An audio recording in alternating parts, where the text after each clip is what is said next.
What the heck was that? That was nuts. That was My was head's wild. spinning right now. Yeah, it was. It was. I'll tell you what. It was a wild game, and it's kind of game that it's funny because like last week they win 17-16, and today what was it 40-33? Yeah. Find a way. Find a way. The Eagles are 10-1. This is the Eagle Eye Podcast presented by Nissan. He's Ruben Frank. I'm Dave Zangaro. Stay tuned for Rube's stats piece on Tuesday. Good luck trying to whittle that down 50 to 10. stats. Yeah. There's some good ones. Yeah, I mean, that was just my head is spinning, like I said. We're going to talk about this game, but I feel like Tuesday's pod is going to be fun because we'll have a chance to kind of take a step back and really evaluate what happened. But that's not what the post-game pod is for. The post-game pod is for our knee-jerk reactions to everything we just saw. But that was my first one. I mean, it didn't feel easy. It wasn't easy, but this team just finds ways to win. Yeah, and they've been different. I mean, they've won games throwing it. They've won games running it. They've won games really, really, really running it. They've won games with defense, big plays, comebacks, blowing big leads, and coming back and winning, which they kind of did today. I blew a 13-0 lead. That's a sign of a good team. Whatever they need to do, they're finding a way to do it 10 out of 11 times. And it's funny because on the pregame show, you were standing right there on the field before the game, and I said, I think they can really run the ball against this team, and I think Shane's going to commit to it and stick with it, and they're going to, they might run for like 150, 160 yards. It ended up being twice that. Yeah, they took care of that in the first quarter. They did. Yeah, I think they were at like 150 at the end of the first quarter. First time in Eagles history. I don't want to give two. I'm going to give two stats. I don't give too many. First time they've ever had two guys with 140 rushing yards in the game, and 363 yards. The most. I think they flashed this on TV. The most by the Eagles since 1948. Second most ever, but the ninth most by any team since 1960. Yeah. Pretty crazy. And they had a legitimate chance to break the Eagles record. Yeah. Nick sounded disappointed. So maybe we should have kept going. But Miles Sanders rushed for 143 yards, didn't lead the team. And one cool thing is that even you take away Jalen's 157, which is fourth most ever by a quarterback, fifth most if you include Kaepernick's 182 in the playoffs. They had 200 rushing yards even without Hurts. Yeah. And I just love that, it was working. They were getting like 10 yards a pop. Just keep doing it. Yeah. And, Shane's really good about mixing in Gainwell and Boston because you don't want Miles to have 35 carries. But 21's a good number. And, man, he ran great. He ran with so much vision and force and determination. And there was the one that he danced around on. He had like a off to the right, and it was like a 2-yard loss. But other than that, he was decisive and just has great vision. There was one, I mean, the one that put the game away, that was just like kind of a capsule of his whole game. Just it didn't look like there was anything there at first. And I'm just trying to find the play here. I think it was like a 3rd and 4. 3rd and 4, yeah. 3rd and 3. Yeah, and he got 4. And that clinched the game. They just take a knee after that. Boy, Jalen had 158 before the knee. Take a knee, so cost him. But that bugs you, doesn't it? If you don't, if he doesn't convert there, I mean, there's not much time left, but there's still a minute left, and they're getting the ball back. And who knows? Jordan Love has a big arm. Yeah, apparently. And the way that game was going, who knows? So I thought that was a great play, that 3rd and 3. He just kind of felt his way through there and got it. I don't know how many first down carries he had, but there were a lot. Yeah, and really, I mean, we're going to kind of bounce around here a little bit. It all kind of flows together. But those early runs from Jalen Hurts are backbreakers, both on 3rd downs on opening drive. It wasn't like he was sneaking the ball on 3rd and 1. It was a 3rd and 6 and a 3rd and long, and he converted on both of them. One was a 3rd and 10. One was a 3rd and 6. He runs for 24 yards and 28 yards on those plays. I mean, those are backbreaking for a defense. You think you're getting off the field And all of a sudden, this dude is running down the field, and he was picking up chunks. That really set the tone for this game. Yeah. What do you have? 102 in the first quarter. I saw it was the His first. career high was 106 coming into tonight. Yeah. So it was the most. They said most in the last 30 years. I don't have a way of looking up quarter rushing. Mhm. Well, I don't have that capability, but they tried to spy him. Which, like, if you don't have anybody who's that athletic, Yeah. good luck. And now you're taking someone out of coverage too. He just affects the numbers Yeah, so much yeah. of whatever the defense wants to do. It's, there's not an easy way to just stop him. Yeah. There were answers to Jalen Hurts last year Yeah. before he improved as a passer. I don't know what the answer is. Yeah. Earlier in this game, I mean, there were a few times where they blitzed him and it seemed to work. Like the Eagles' answer was, screen pass, and it got blown up. But like, it was one time. Look at what they did was impressive. Yeah. And nobody's going to talk about his passing numbers. 2 touchdowns. He's now got 17 touchdown passes and 3 interceptions this year. And that touchdown pass to Quez was really pretty. Back shoulder, exactly where it needed to be. That's a highlight reel throw. Yeah. It's good to see Quez. We'll talk about it. It's good to see Quez involved again.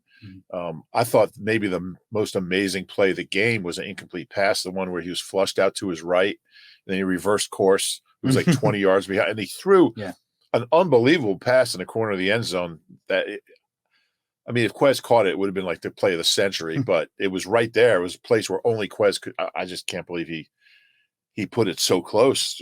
I thought he was throwing the ball away, but he was 16 for 28. Is that right? Yeah, 16 for 28, 153 yards. And how many of those 12 incompletions were? At least 5 were throwaways. Mm-hmm. And there were some breakdowns in pass pro, especially early. What do you do when pass pro is breaking down? You run it 50 times. Their fourth quarter pass run ratio. Did you see this?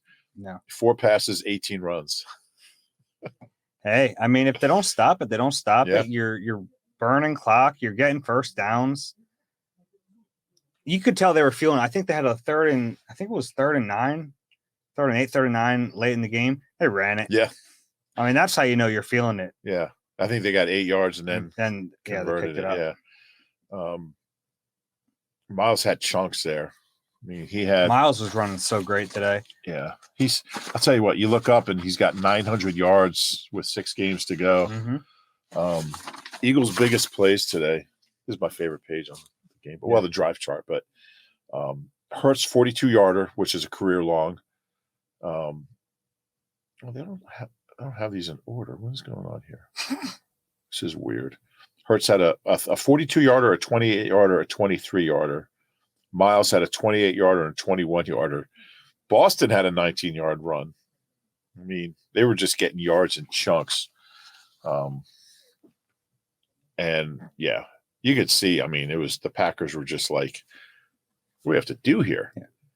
So, and look, we know that it wasn't a perfect game. We're going to get to the things that need to get corrected. But I had so many people during this game I'm following Twitter as much as I can, and I get the negativity a little bit, but I don't.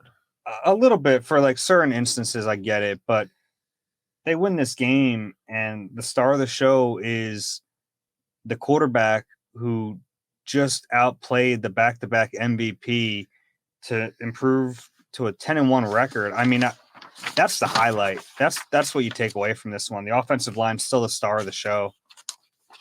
It was an impressive offensive performance after a really anemic one last week in Indy. Yeah, you still like to see him do things a little easier. Like when they were up 13-0, it's like, all right, can we just make this 30-3 so I can, get my 10 observations in. They're not doing things the easy way, but they're winning close games. I think they're 4-0 now in one possession games, 4-0 or 5-0. It's they're probably giving a lot of people heart attacks out there, but they're winning. Shane Steichen's, I just think he is such a brilliant play caller. And look, Jeff Stoutland in the last few years has started to get all the praise he deserves. Yeah. It's not just like it's not like he's just coaching the offensive line and those players are really good, and that's why the run game is succeeding. His role as the run game coordinator, I mean, his thumbprint was all over what they were doing in the run game. And Jason Kelsey is basically a cheat code for the run game because of what he can do in the second level. So you put all that together, this team is pretty unstoppable when it comes to running the football. Yeah, and they hadn't had a game this year. I think Jacksonville they haven't had a game like last year. There was that stretch where they averaged like 216 rushing yards a game for like 7 weeks. But they don't need to do that this year because passing game has evolved to such an extent. But it's nice to have it, right? It's nice to have it in your back pocket. I'm looking at this 363. I mean, that's the ninth most since 1950 was 70 years ago. Yeah. And I think they're only the fourth team to have 350 rushing yards and 2 touchdown passes in the same game since 1950. Because usually, if you're like that you said you were only going to drop 2 stats. Usually, that's not a stat. It's what is that? It's a factoid. But my point is just that usually, if you're running for 400 yards, you're not really throwing the ball that well. But 2 touchdown passes that were both really, really nice. And when you start running that much and that effectively, the Packers aren't back there thinking, oh, maybe they'll throw here. Yeah. So you got that element of surprise. Next week, Titans, they could throw it 50 times. Yeah. Jalen always says it. I don't know if you heard the end of his press conference. So I asked him, because the offensive line is not shy about how much they like to run the ball. Ahead. And then he just goes, they like whatever wins the game. And we like whatever wins the game. And he just went back to that. But it is true. The multidimensional element of this offense is what makes it special. Yeah. It's not just that they run the ball well. It's that they run the ball well, but they can also throw it. And they really force teams to pick the way they try to beat them. And then the Eagles have answers for it. And it's not, the offense isn't very complicated. And I think there was a fear that teams were figuring it out. And maybe that was a little true, but the ability this team has to throw it and to run it, maybe it's simple, but it's not easy to stop. Yeah. It was somebody asked him a long-winded question about how they defended him, what they were trying to do against the run, and he just said, "I ran and they couldn't get me." Yeah, that summed it up. That was great. That was a great quote. Yeah, it was pretty crazy. I'm looking I still can't get over the 363. Yeah. Second most in Eagles history. The most was in 1948. They had 381. Yeah. I apologize for my. That was funny. I wonder if there were press boxes in the 40s. I don't know. Yeah. For those of you who missed it, I asked Rube how the press box spread was in that game. Normally, when I make those jokes, I was telling you, it only goes back to like the 60s. When I got to get one going all the way back to 1948, that was pretty good. It's the Nissan Thrill of the Drive event, so gift yourself what you really want this holiday season and shop your local Nissan store or visit nissanusa.com today. Just like the holidays, these offers won't last. Opioid addiction is a national public health crisis. The Someone You Know podcast from the Independence Blue Cross Foundation offers inspiring stories that challenge stigma, offer hope, and humanize the disease of addiction. Download the new Season 3 of Someone You Know on all major podcast platforms. Rube, before we move to the defense and special teams, 2 things we need to address. I did want to mention A.J. Brown. The fumble was rough. He can't fumble there. Back-to-back games losing a fumble. He made up for it. He did. Played well after that, and we learned a little bit after the game how much he had gone through during the week. He told reporters he lost 7 pounds, was vomiting quite a bit with that stomach bug. So, look, he can't lose that fumble. He knows that, but I was encouraged. Yeah, he had a big 19-yard catch and run after that, and then the touchdown. I'm always looking to see how guys look. It was been a bad stretch. He had the Washington game. He had the fumble, not the fumble, but dropped the deep ball and turned into an interception. Then he had a bad fumble last week that turned into a field goal, and then this fumble, 63-yard return, turned into a touchdown. That's a lot. Yeah. This is one of your superstars, but he's not the kind of guy that's going to hang his head, and he made some plays after that. And that's what you look for. Everyone's going to face adversity. How do you respond? And I like the way he responded. He's a really good player. He's in a little bit of funk right now. I think his ankle's bothering him. He obviously wasn't healthy, but They need him. They need him to get back to where he was the first couple months. Yeah, they do. Playing his former team might give him a little kick. Yeah, I mean he's averaging like 45 yards a game the last 4 games. That's got to go up. Yeah, I agree. All right, let's talk about the defense. It wasn't a great performance. I thought there were good individual performances. But I don't think it was as bad as it seemed. I agree with you on this. I went through and I looked at all the scoring drives from the Packers. Yep. Field position. Yeah. They're Short fields. In the first half, they got the ball at their own 41, touchdown. Got the ball at the Eagles 37, touchdown. Eagles 13, touchdown. Second half, own 25, field goal, own 25, touchdown. That was the long play. Then own 47, field goal. Defense was in some binds in this game. Now, you'd like to see them get stops, which we've seen earlier in the year from them. They get put in a tough spot and they hold them to a field goal. They didn't do that in this game, but I don't think it's as bad as the points on the board lead you to believe. Yeah, I would agree with that. That was exactly what my point was going to be. Three touchdowns on short fields. One was after a long kickoff return. Well, 2 were after long kickoff returns. One was off that fumble return, and one was off that 4th and 1 that Nick went for inside his own 40, which I just didn't like that play. I don't mind that play. I know. I knew you were going to say that. Yeah. But I mean, the one at the end, the Christian Watson one, that shouldn't happen. That was bad. You've never seen the quarterback. I'm sure you have it prepared for him. Christian Watson is going to be really, really good. Yeah, guy's going to be really, really good. That one bothered me because I have a chance to put that game away right there. Right there. I just did it. But yeah, I mean, I thought there were some good things. I mean, they were 1 for 7 on third down. They didn't really. They didn't kill him running the ball. They only had 342 yards. They were under 300 till that long pass at the end. But I thought, when you can sack Aaron Rodgers 3 times and pick him off twice, that's rare. I think it's happened like 8 times in his career. So he made some throws that really reminded you that he's still Aaron Rodgers. The one on the touchdown where he was rolling, right? Yeah. Ooh. Yeah, that's not many guys can make that throw. I had a thought in this game, though, after he got knocked out. That might be the last time we ever see Aaron Rodgers in a Packers uniform. It's possible. It might be the last time we ever see Aaron Rodgers. It's possible. Yeah. Yeah, that's certainly possible. If that's the case, 4-time MVP, go right into Canton as soon as he's eligible. He's also got a pretty big contract. So, he might want to pocket another $50 million or so.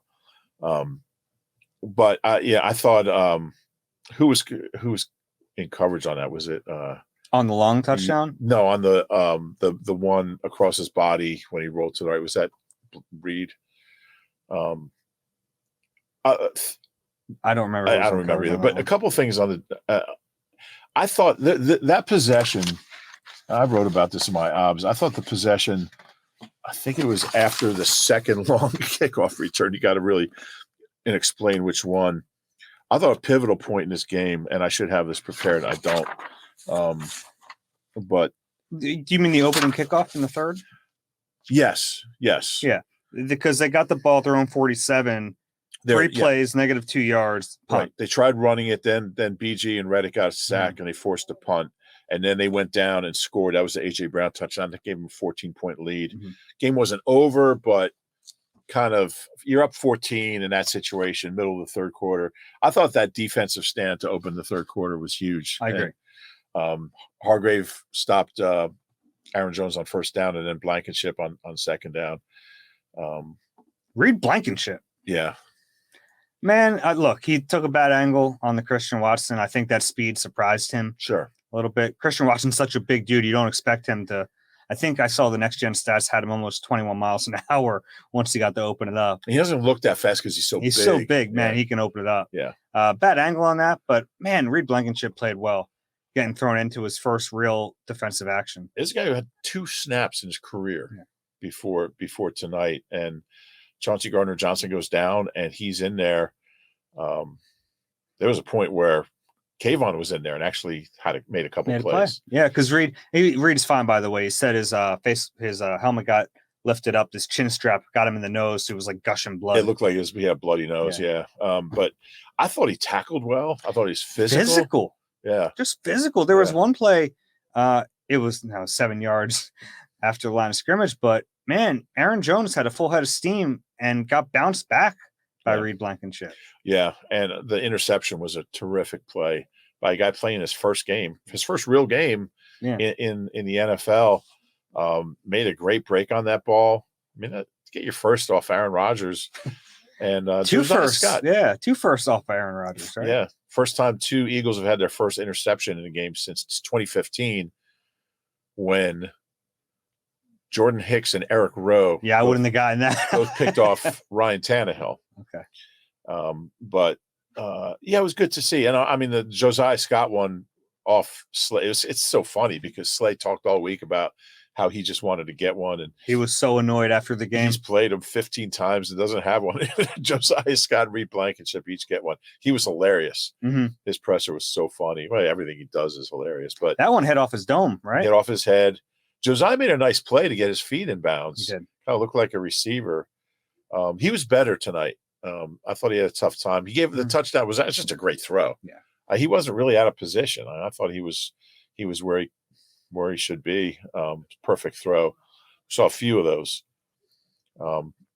But yeah, for a defense that gave up 33 points, there was definitely some highlights, definitely some positives. Yeah, it's a weird thing to feel coming out of this game.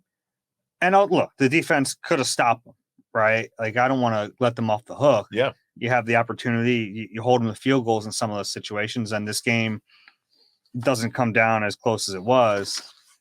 The one thing that impressed me about Blankenship so much is you would think he'd be tentative in your first real NFL action, and everything he did wasn't. From the pick to getting his nose in there on run plays, he was just really impressive. And we don't know how bad Chauncey Gardner-Johnson's injury is, but obviously that's a loss, no matter how long he's out. But you feel like maybe the drop-off isn't as big as we thought it was going into that game. Yeah, that's fair. And I think there's such different players. I mean, he's a better tackler. Mm-hmm. He's not going to, even though he had a pick tonight, I mean, he's not going to make the big plays in coverage that Chauncey Gardner-Johnson has.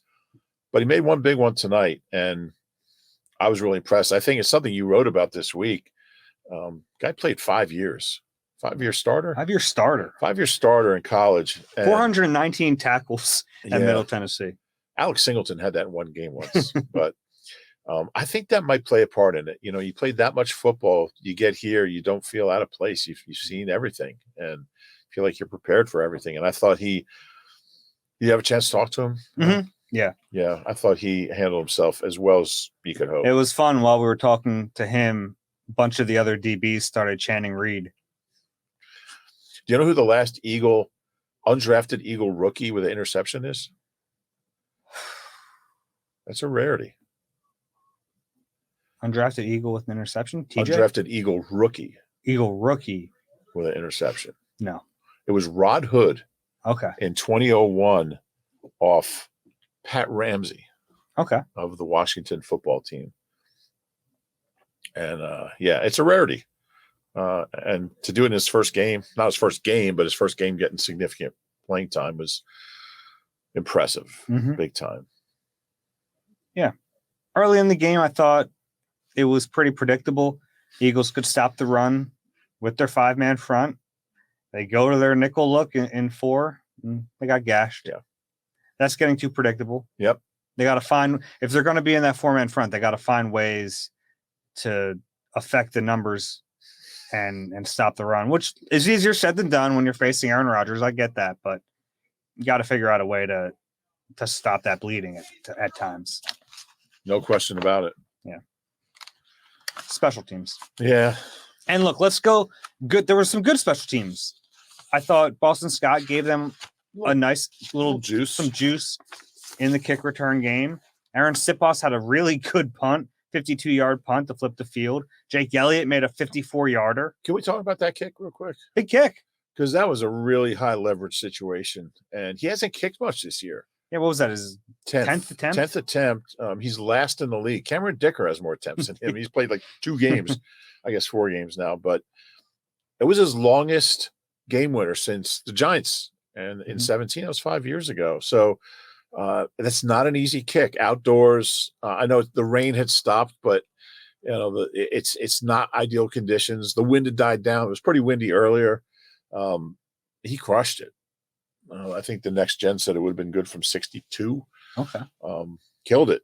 And look, if you miss that field goal, yeah, they're at midfield, and you got to have confidence in your kicker to go to do that. Yeah, because if he makes it, it's a 2-possession game. The game is pretty much over. Whatever happens, if they can't convert an onside kick, that's the only. So, it's aggressive. And he hasn't made that kick this year, So, that was really impressive. And I have one more positive special teams. Yeah, Jack Stoll. Yeah, fielding that onside kick cleanly. Yeah, he knew it hadn't gone 10 yards, so we didn't have to worry about them touching it. Right. Nice job. Yeah, it was. That's not an easy play. No. All right, the bad special teams. Yeah. Look, he's a good kick returner. Can't happen. 38, a 52, and a 53. Yeah. And one of them he even took out from 5 deep. Yeah, the last one, right? It was like in the left end zone, and like that's disrespectful. It's like I could catch you can kick it as far as you want. You kick it into the stands. I'm taking it out and bringing it back past the 25. Can't have that. It's just been one thing after another with special teams. Fake punts, blocked field goal, muffed punts, 3 long kickoff returns. It can't happen. We keep saying it. Special teams is going to lose them a game at some point. And it's tough because special teams is like such a big umbrella. Yeah. And we went through all the good, and there was a lot of good on special teams, but all you walk away from is thinking, man, what if they took one of those to the house? That's a different game. Yeah. And that last one, I thought he might be gone. Yeah, it's just look. I don't know what the solution is. I don't think it's all Michael Clay, right there, but he's a big part of it. And I was surprised they brought him back this year. I don't think special teams was very good last year, and they've been significantly worse this year. I just don't have any faith in him being able to find a way to turn it around. Yeah, it's troubling. You think at some point, right? It's gonna just. Yeah, lose a game because of that, and it's something different every week. That's what makes it harder. It's like you feel like there's a leak and you're patching the leak, and then it springs somewhere else, and they have enough, young athletic guys who can run that they should be better at it. That nucleus of backup safeties and linebackers and corners, and those guys should be able to contribute. It's ugly. We did one thing. Can I backtrack? Sure. We didn't mention Quez, and I want to mention Quez because you wrote a piece about everyone you wrote about this. So we were going through this. I wrote about Reed Blankenship, Quez Watkins, and my Q&A this week was Miles Sanders. Yeah. Well, my bold prediction for post game was 115 plus for Miles and a touchdown. So I had to pick like my player of the game for that SNC thing, and I said Miles. I said over 100 yards. Feel good about it. I went over 115, so I was more aggressive there. Yeah. But Quez, and I even before Dallas got hurt, I just thought it was important to get Quez back involved. And he's been one of the guys that's kind of picked up his game a little with Goddard out. It's 2 more games without Dallas, at least. We don't know how he's doing, but he's such a matchup problem, and he's never going to have huge volume numbers like 7 catches. That's just not him. But I think Jalen's getting his trust back in him. Maybe he never lost it. I don't think he ever lost it. I think it's just kind of the flow. Yeah, if you have a healthy AJ, Devontae, and Dallas, the next guy's not getting a lot of passes. But he's really good, and he's got good hands. I think you made the point last week or the week before that he's really improved his route running, and he really has. He really worked going in from his rookie year to his second year. I remember talking to him about that a lot. He worked out with Calvin Ridley, who pretty good route runner, and it's shown. Because early in Quez's career it was just a deep threat. He's more than that now. Yeah, no doubt. So it's good to see him. This is 3 weeks in a row where he's made a contribution. Obviously, the fumble was not ideal, but he's put in his rearview mirror and he's making plays. And that fumble was fluky too. I mean, obviously a mistake, but just the play, he went down and got back up. Yeah, it's a tricky play. I thought Fletch played well. We didn't mention Fletch. Mm-hmm. Fletch played pretty Fletch well. had a nice game. It's funny we're talking about like the Packers scored 33 points, but they had some really good individual performances on defense. Yeah, I leave this game feeling like this is crazy. Like the defense wasn't awful. I hated that last touchdown because really that would have been their 5th straight game without allowing a second half touchdown. Mm-hmm. So they definitely played better in the second half. Yeah, that AJ Dillon run, that 20-yard run, that was pretty bad. Yeah, it was. That was pretty ugly. Yeah. Yeah, they weren't great. Again, once they get a team into known pass, it's really that they got them right where they want them. Of course, the known pass went 63 yards, but I'm surprised to see the Packers did average 5 yards a carry. Dillon was better than Jones, which is unusual. Big dude. He is a big dude. It was funny. Late in the game, he hobbled off in the 4th quarter. Yeah. That had to be a beautiful sight for some of those Eagles defenders. Yeah, he's a load. Yeah. He's LeGarrette Blount size. Did a good job on Aaron Jones. Was 12 for 43. And he runs hard. I mean, Aaron Jones I think he's averaging like 2.3 yards after contact. He's not easy to take down. Yeah. Yeah, you're right. Yeah. Got anything else from this game? Well, just, they're 10-1. I should mention that. And 5th time in Eagles history, they've been 10-1. First time was 49. They won the NFL championship at 48. I think 48. And then 80 and 04, they lost the Super Bowl. And then 17, they won the Super Bowl. So their worst year starting out 10-1 is losing the Super Bowl. So it's a good place to be. And I thought this was a big win from a tiebreaker standpoint. It's a conference team. Sure. You got to be aware of tiebreakers, and they're closing in on that number 1 seed because, Dallas keeps winning. The Vikings had a big win, but they've got tiebreakers. They've got wins at hand, and I think the 538 has them at 64% now as the number 1 seed. Oh, really? So. Yeah, I think they can clinch a playoff spot in 2 weeks. Yeah, I guess in 2 weeks. But okay. I'm sure we'll have all the possibilities. But yeah, it was good. It's a good win. It's a weird game. These shootouts, they haven't been in one of these in quite a while. It's rare to win a shootout on the ground. Yeah. Yeah, that's really true. What a weird game. They had 363 rushing yards. I mean, that just doesn't happen. It's crazy. Yeah. Hugh and Trent Cole. Yeah. That was fun seeing them go in the Eagles Hall of Fame. It is a fun game every year when they put someone, or in this case, 2 people, in the Eagles Hall of Fame. Always good to see all the guys milling about. Yeah. Yeah, I got to see Trot and Doc, which was great. It was funny. I saw Doc before the game, and he walks over. I give him a fist bump. He almost broke my hand. He's still that intense all the time. Yeah. It was good to see Clyde Simmons. David had a good chat with David Akers. Mm-hmm. Hugh and Trent were over at our pregame show. Just apparently, Hugh dropped a pretty loud F-bomb during his. I'm shocked because that's so unlike him. But yeah, it was great to see them. And one last thing, the Eagles Hall of Fame. I'm not sure people realize this had fallen into. It wasn't active under Norman Braman. They didn't put anybody in for like 8 years. They just stopped doing it. He just didn't believe in that. He didn't really believe in the past, the Eagles history, which is really an incredible history of a franchise. It's been around 90 years. There was no Eagles Hall of Fame. It was called the Eagles Ring of Honor, and they stopped putting people in at some point, like in the late 80s or early 90s.